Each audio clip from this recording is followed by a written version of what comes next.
It is a tradition unlike any other. The Masters returning to Augusta, and we're back, baby. The Bones Brothers DK podcast. TW Man joining us from Tampa, Florida. How you doing, T Dubs?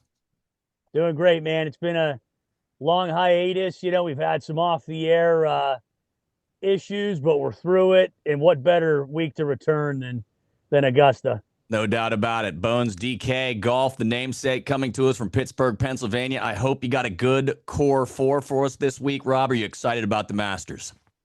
Oh man, great to be back, Edge. Thank you. And yes, I do have a core four, and I feel pretty strong about it. So I can't wait to talk about it. And I tell you what feels great that there's $1 million up for grabs this week, A and lot of that's what we're going to discuss. And hopefully, someone listening to this pod, maybe myself, maybe you, becomes a millionaire this week. Can't wait. I'll tell you what, a lot of great contests as I swiped through DK earlier today. And a lot of what's becoming popular right now, too. I don't know if you guys notice it. I mean, our cousin's running one right now. You get a lot of these office masters pools right now as well, where you get like four different groups of golfers and you pick a golfer out of each one of those four groups. And that becomes your lineup for the week. That's becoming more popular as well. So it's going to be a fantastic 2026 professional golf season. We're looking forward to it. Of course, it's the first major of the year. Scheffler going for his third, Rory going for the repeat, Rahm and DeChambeau primed to make a run. It's going to be a great week. So talk first and foremost, Wild Man, about Augusta. As we've talked about the Masters in the past, I've always felt like it's probably the most gettable major golf tournament because you play the same course year in and year out. What should we expect this year? What's the weather going to be like down there in Augusta? Yeah, that's a great point to lead off with. I mean, so we're going to be talking a lot about guys that have been here before. But first and foremost, yeah, look, there's not a whole lot to say about the course that golf fans don't already know. Traditional 72, set up the same way. We'll have to await the pin placements on some of these holes, but as you know, there's not a lot of rough. In fact, they don't even use the word rough; they call it the second cut. There's some pine needles, some pine straw there. It's a drivable golf course. It's going to come down to those approach shots and your play around the green. But the weather, guys, it is going to provide a cathedral of golf this weekend. There's barely a breath of wind any of the 4 days. There's not a cloud in the sky. You're going to have a couple temperatures early on, maybe the early morning tee times, like the 7 to 8 a.m. tee times. They're going to get some temps in the low 50s, but those are going to quickly move up into the 60s and 70s all weekend, even see some low 80s on the weekend. It's going to be just absolutely impeccable weather out there this weekend. So definitely no wave draw there. When the weather is perfect at Augusta, Wild Man, who does that benefit more, the long hitters or the precision players? It's interesting. It's described as a longer course, but like I said, there's not a whole lot of trouble to get in off the tee unless it's very wayward. Like you're not going to have thick rough that missing the fairway by 3 yards takes you out of the hole. So I really am focusing in on precision because of the way these greens are tiered and undulated, and the way that the Augusta chair and the group are going to place those pins. You really have to be a very precise with your iron play. So I'm not really going to favor a longer hitter per se. I mean, think about it. Guys like Zach Johnson, Danny Willett have won out here. Brian Harmon's had some finishes here. By the way, I always thought it set up well for lefties. Between '03 and 2014, 50% of the winners were left-handed, despite only roughly 5% of PGA players being left-handed. But zero lefties have won since Bubba in 2014. That's a little teaser to our maybe our flyer of the week or warrior of the week coming up later. So, Bones DK, we want to get your core four here in a moment, but what kind of player are you building your lineup around this week? Do you want a long ball hitter? Because it seems to me that there are a couple corners you can cut at Augusta, and somebody like a DeChambeau or a Rory can take advantage of it, maybe pick up a stroke or two on the field. I mean, I think longer drivers typically have an advantage at most courses. But I'm more talking about lineup construction this week and talking about what kind of build I'm going to do because, yes, Scotty, Rory, Bryson, they're all great plays, but I've had success in the past with more balanced builds, especially in majors. And we'll get down there, and I'm going to talk about more recent form. And I think any player in the top 10 checks out here, and the top 10 price guys check out this course. I'm not going to make my decision based off long drivers or short hitters. I'm just going to go based off, recent form and guys that have played this course before. And there's a couple guys down there I like to talk about. Let's get right to him. Who do you like right off the get in that top tier? Who are you going to build around? So, Scotty being at $14,000, I personally will not get there. I'm just going to go out there right now. He hasn't been playing as good as I wanted to see him, and I just don't see him changing his form completely and coming out and winning the Masters, to be honest with you. $14,000, I don't want to get down in the low 7K range because I only have about one guy in the 6K range that I even like. And if you play Scotty, I mean, I'll click his name right now. You only have 7,200 left for 5 guys, and it's just not going to happen for me. So I'm just going to throw Scotty out of there. I know it might be a crazy take, but I'm not playing Scotty this week. I like guys, Rory. I don't see him having back-to-back wins. It took him so long to finally win it. For him to just come here and win back-to-back tournaments and figure it all out, it's not something I'm going after this week either. Then you go down to Bryson, right? You get kind of the normal pricing, 10-2, 10,000. That's the more range I'm looking at. Bryson DeChambeau is a great play this week, I believe. What worries me the most about him is his ownership. I think a lot of people are going to fall to Bryson. John Rahm, he's kind of like the villain, right? A lot of people are trying to convince me to play John Rahm this week. Again, I'm not going to find him in my personal lineup this week. I'm looking at guys like Aubert, Xander. I mean, look at these guys' recent form here. And I am a big recent form guy. Aubert last year came in 7th place at the Masters. And now he's coming off a 3rd, 5th, 5th. Why would I not want to play Aubert over Scotty that really hasn't been doing much this year? Bryson, who's been playing on the Live Tour, he's a fun guy to watch. I'm a big Bryson fan, and I think he's a great play.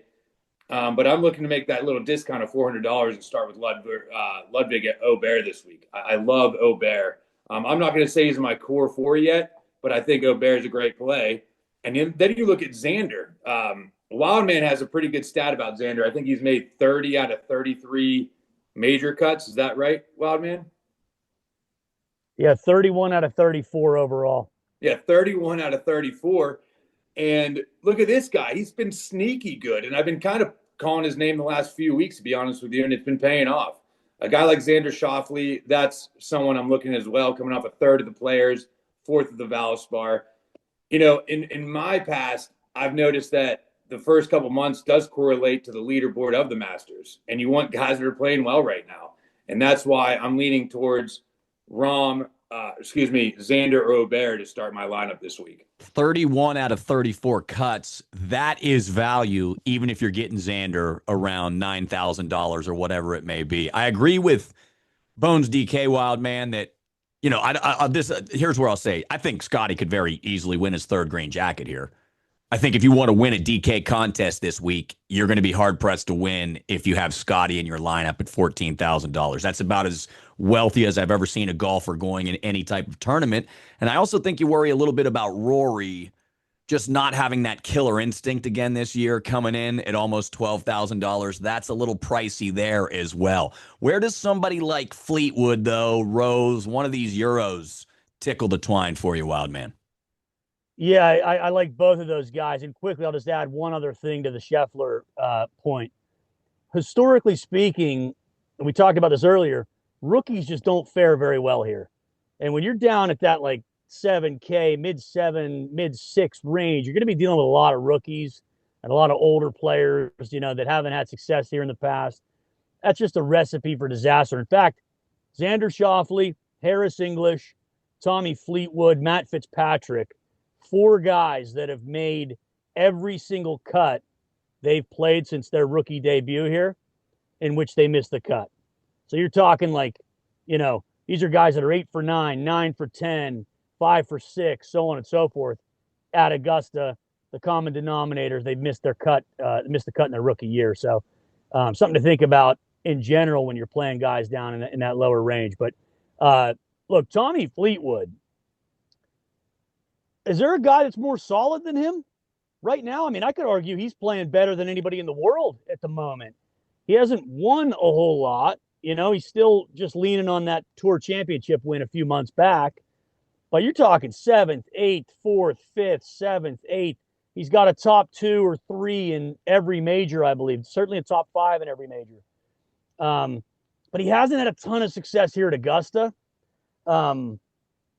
He is 8 for 8 since his debut in 17. Having said that, he does have a third in 2024. So at 9,300, that's a discount for me. Justin Rose, a lot of Americans don't like him. I love the guy. He's a grinder, says the right things in front of the camera. 3-time runner-up here, twice in a playoff. He's probably the one guy in the field now that Rory's at the Champions Dinner that like just feels like he belongs in the Champions Dinner, doesn't he? And look, you get elder statesmen that have been here 20 times, that probably stay with a local member in their house and talk greens and talk this and that, know the lay of the land, get to play practice rounds. I like Justin Rose a lot to contend.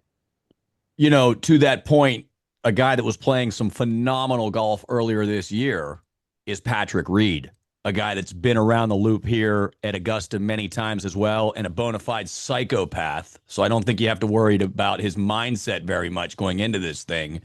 At $9,000, does he present any kind of value, Bones? I mean, I could see Patrick Reed having success here. He had a third last year at the Masters. Has not really a recent win, but a win in Dallas. I'm just looking at his, recent form here. Patrick Reed has never really been a guy that I've put in my lineup, Edge. I'm not going to lie. And I think there's a bunch more value of better players than Patrick Reed this week. Is Sepp Straka one of those players that you might get better value shortly, just a little below there, Patrick Reed at about $8,000? Yeah, Sepp Straka, I love Sepp Straka as a player. I've won many times with him. You see he has an 8th of the players this year, but you just look at his majors each year in and year out. He doesn't really do well in majors. Last year he went cut, 52nd. And that's just not a guy I'm willing to bet a lot of money on this week because let's be honest, 6 for 6 is the most important part. So, Sepp Straka is a great golfer.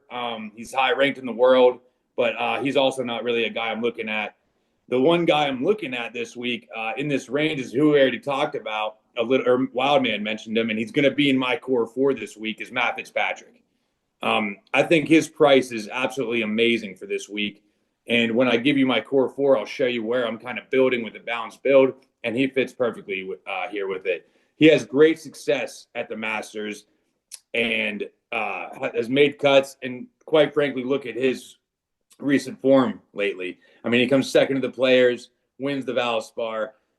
And that's a guy I really want to back this week at 8,700. I know his putter can be a little scary, but I see a guy like Rose or Fitzpatrick, one of these Englishmen, to maybe take the title this week. And I see Matt Fitzpatrick is a great gamble to top 5 and possibly win the tournament.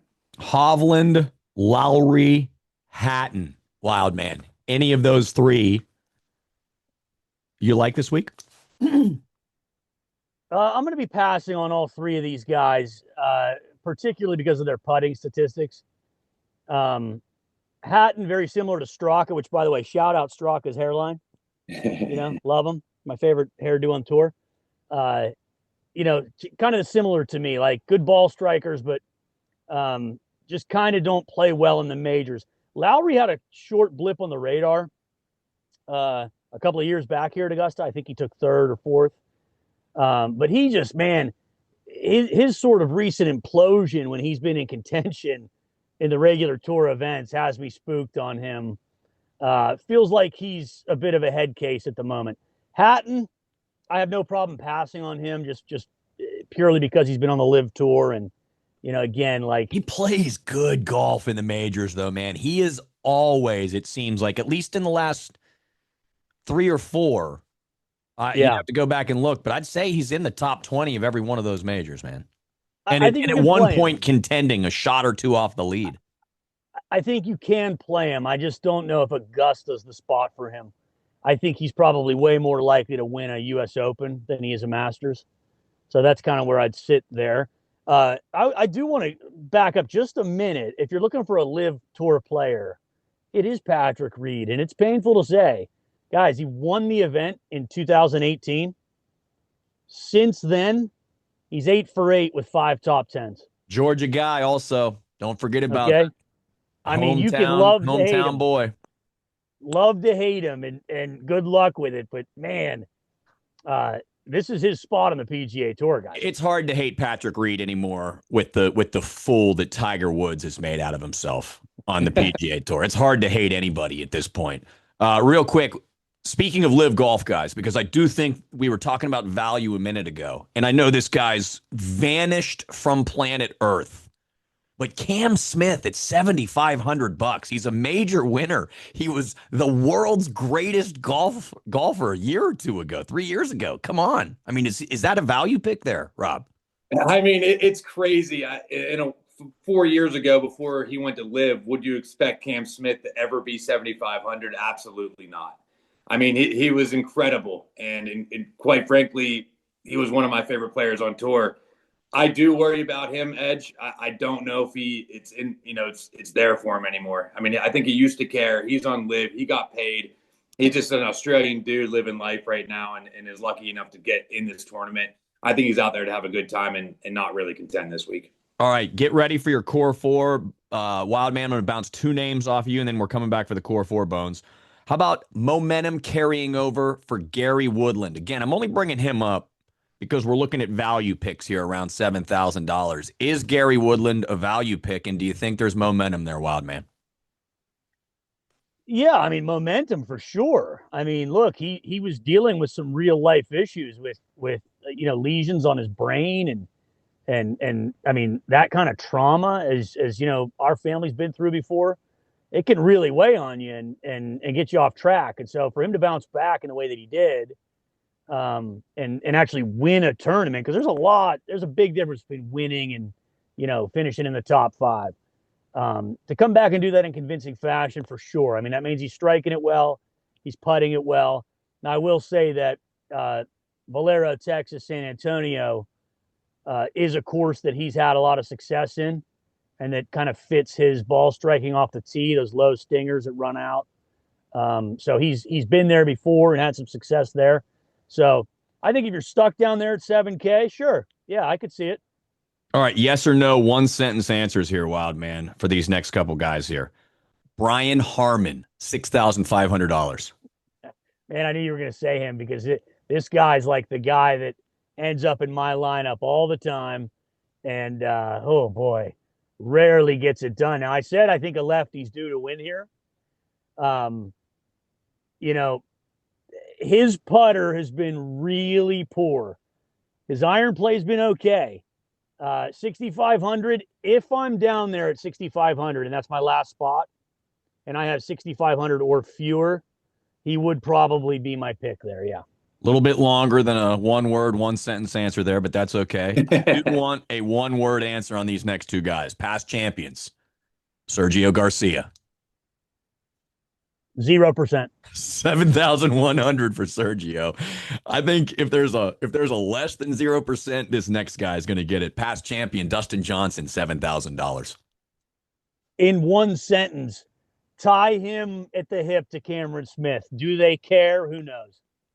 It's amazing to me that DraftKings has Sergio and Dustin Johnson not just slightly ahead, $500 and $600 ahead of Brian Harman. What a fall from the top, play that Harman's had here recently. Then, Rob, let's go to you with your core four. Who you got? By the way, I do like Brian Harman this week. He had a good players, and he's a major champion. I think 6,500 is, I was surprised to see him down that low. I thought we were going to see him about $7,400. So if you're building a Scotty lineup, 100% get Harman in there. I think he's a great play this week. My core four, We talked about him earlier. I'm going to start with Tommy Fleetwood. I believe in this guy. He's never played better. And who wants, not, I mean, everybody wants it, right? I do see this guy contending to win a tournament, win the Masters this week. And it fits my balanced build because if I believe Tommy Fleetwood could win, why would I go any higher than him?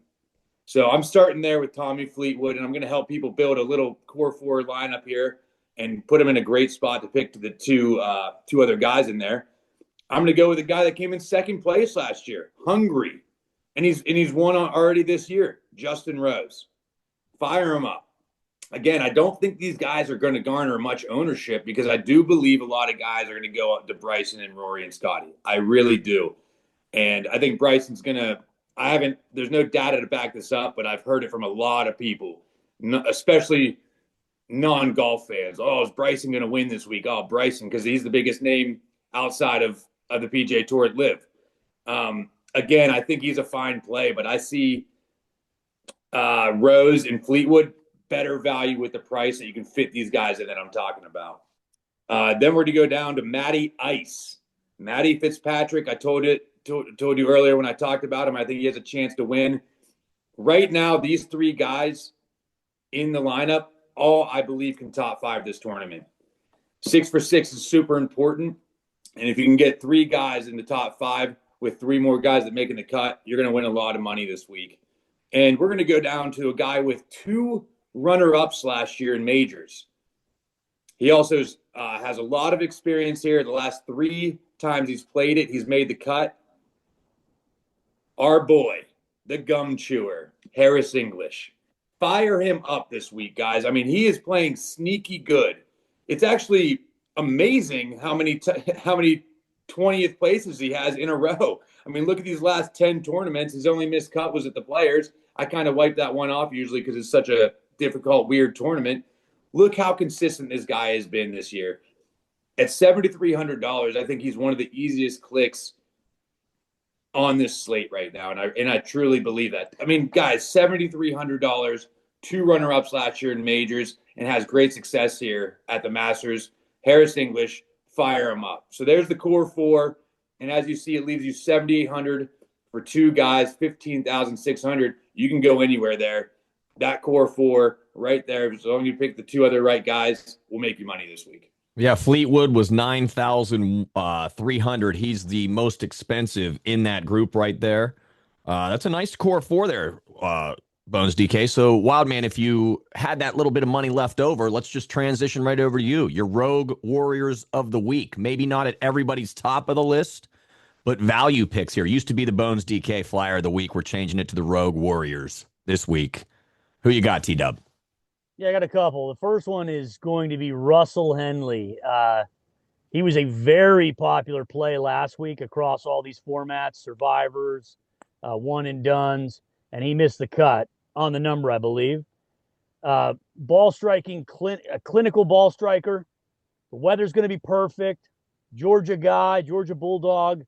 Again, I don't like to, it's like we talk about with Harris English. It's like we're not going to let one result affect what we think he's going to do and has done consistently. Some good finishes here. He's got a top 4. He's got another slew of good finishes. I think he's going to come in low owned, and I think he's going to be underpriced when it's all said and done. The next guy, put the mittens away, leave them in the trunk. Weather's going to be beautiful. Jason Day. As Jason's eye. Look, I love veterans here. I love guys that know their way around, that have played well in majors before. Look, he's 11 for 14. He's got a top 2 or better at all 4 majors, including a win. It's kind of surprising he's not in the winner's room either. I'd put him right there with Justin Rose. Like, yeah, 5-10 years from now, I expect him to be in the Champions Dinner. Maybe this is the year for Jay Day, especially when weather's not a factor for him. If you're a conspiracy theorist also, which I know some of you guys out there listening probably are, they've been talking a lot about Jason Day this week, just like about the outfits he's going to be wearing and like his social life. And it's just leading to the way that Masters just drums up stories throughout the week. Expect him to be there this weekend. I agree there, Wild Man. Good call on that one. You got another Rogue Warrior for us? I got a low price guy. I teased him earlier. By the way, I just heard Jason Day, one quick soundbite. He said, they were talking about Tiger. He said, of course, I'm wishing the best for Tiger. But he goes, look, the reason I got into golf was the Masters and Tiger Woods. That's why I'm here today. So you want to talk about wanting it? Surely that guy wants it. The ultimate Rogue Warrior of the week hasn't been a lefty in a long time, guys. Give me Jerry Watson. You guys might know him as Bubba. Two-time winner, 14th last year, 6,300, can still spank it off the tee and shape all kinds of shots. Knows his course as well as anybody. Has another playoff loss in the infamous Dustin Johnson grounding the club at Whistling Straits about 10, 12 years ago, 15 years ago as well. So he's nearly a three-time major champ. Give me a lefty long hitter with good success here at 6,300. Boy, the stink of live golf, for whatever reason, just does not really extend to Bubba Watson. He's been a good PR guy for his brand and has said all the right things, I feel like. And when he talked about Tiger a little bit earlier this week, as gratuitous as it may have been, Bubba, I do think, has a good heart. And you're right, Wild Man. Guys that know how to get around this course, a self-taught guy like Bubba Watson, no less, could definitely make some noise, not just here at Augusta, but any tournament that they play in. Couple final thoughts, Rob, before we sign off on the Masters this weekend. I'll tell you what, we gave the listeners a pretty good lineup here, especially with Wildman's takes there. And you press Jason Day and Russell Henley, and it fits perfectly into the lineup with $100 left over. So, again, that's a balanced build that I created with this on the podcast with the core four. Right there, guys, is a great lineup. Go ahead and fire it up in the $10, whatever contest you want. I think there's a great chance you win some money there. There's one guy I wanted to bring up who I have some FOMO about, and it is Chris Gotterup. This guy is arguably one of the best players on tour, a two-time winner already this year, and has a win last year, a 23rd at the U.S. Open, another third at the Open. The only concerning part, it is his debut. And it's very frustrating because $8,000 for this guy is offensive. I think he should be higher, but I guess, I do get that it's first time here. I'll tell you what, they do get practice rounds, though. And it's not going to be the first time he ever walks on the course and sees it. It's going to be the first time he plays it in competition. But, hey, he's going to get practice in there. And I think Chris Gotterup in like a milli maker, like a $10 lineup, is a great play this week. He's going to be great leverage off Russell Henley, who will probably garner some ownership definitely as well. Hatton's going to get some ownership there. Batia's a nice little lefty there, but I don't like him in majors. But that's just one guy I wanted to bring up. I wouldn't put him in a single entry high dollar buy-in, but if you're playing to look to win $1 million, I would not be surprised to see Gotterup at the top of the leaderboard this week. Well, I'm not the expert here, but again, one of the rules that you have at Augusta, beware of rookies at Augusta. It was Tommy Fleetwood, Justin Rose, Matt Fitzpatrick, Harris English was the core four. Russell Henley, Jason Day, Bubba Watson were our Rogue Warriors this week. Wild Man, before we sign off, a quick game of over-under about the Masters, okay? One time will you hear that this is Angel Cabrera's first major tournament since serving 5 years in an Argentine prison? It will be referenced. I don't think you're going to hear Argentinian prison. I mean, hell, they won't even let you say the word fans out there. You have to say patrons. How many times will it be alluded to that he has been to prison? Over or under one or more times? I'm going to say under. I think it will be alluded to that he's had a lot of off-the-course issues. Yeah. All right, Rob, 20 times for you. How many times will we hear about how cheap the Masters concessions are? Over or under 20 times? Over. Has that become one of the most nauseating things about the Masters? As much as we all love it, hearing about the concessions year in and year out, it's like, we get it. Beers are $3. You get a nice cold pimento sandwich for $3.50. Good for you guys. They're going to talk about it 20 times. And to be honest with you, I often listen to the Masters on mute because of the commentating. And I'm not, I love the Masters. I think everything's great. It just gets a little much, the patrons, and you can't call it a bunker, right? You have to call it a sand trap or vice versa. You don't call it the rough, you call it the second cut. Yes, there are some. It's just a little much, and little over the top.